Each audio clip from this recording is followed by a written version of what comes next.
জেনে বুঝে গর্ভবতী গাভী কুরবানি দেওয়া যাবে কি না, এ ব্যাপারে তিনজন ইমাম, ইমাম আহমদ বিন হাম্বল, ইমাম মালিক, ইমাম আবু হানিফা, তারা বলছেন যে জায়েজ আছে, এবং আমরাও বলছি যে জায়েজ আছে, না জায়েজ নয়।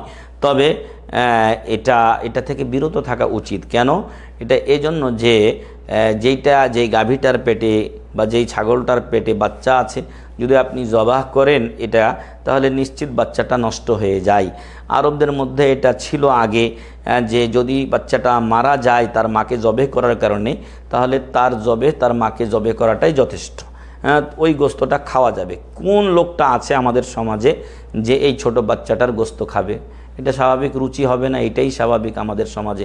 ইমাম শাফি রহমতুল্লাহ আলাই তিনি বলছেন যে এমন পশু দিয়ে কুরবানি করা জায়েজ নয়, কারণ এতে গোস্তটার যে মান সেটা কমে যায়, এবং যখন গাভীটা বাচ্চা থাকে তখন তার খাওয়ার পরিমাণগুলো কমে যায়, তার শরীরটা তখন সেভাবে ভালো অবস্থানে থাকে না, দুর্বল অবস্থায় থাকে। যেরকম আমরা বলি মায়েদের যখন পেটে বাচ্চা থাকে তখন তারা বিভিন্ন সমস্যার সম্মুখীন হন। তো ওই সব দিক থেকে ইমাম শাফি রহমতুল্লাহ আলাইহি এটাকে নাজায়েজ বলছেন।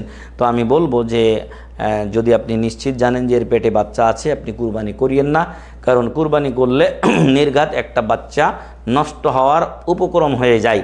এই বাচ্চাটা যতক্ষণে আপনি ওর মাকে জবে করবেন, জবে করার পরে আপনি যদি এটা পেট খালিয়ে তারপর বের করেন, তখন দেখা যাবে বাচ্চাটা মারা গেছে।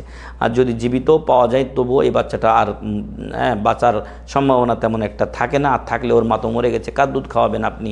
তো এই জন্য একটা অনাগত জীবন এটা হুমকির মধ্যে, এবং বিশেষত প্রায় 99% এটা নিঃশেষের পথে চলে যায়। এই জন্য এরকম গাভী দিয়ে কুরবানি করা থেকে বিরত থাকার জন্যই আমি নাসিহা করব। তবে নাজায়েজ নয়, তবে কারো রুচি হলে নাজায়েজ নয়।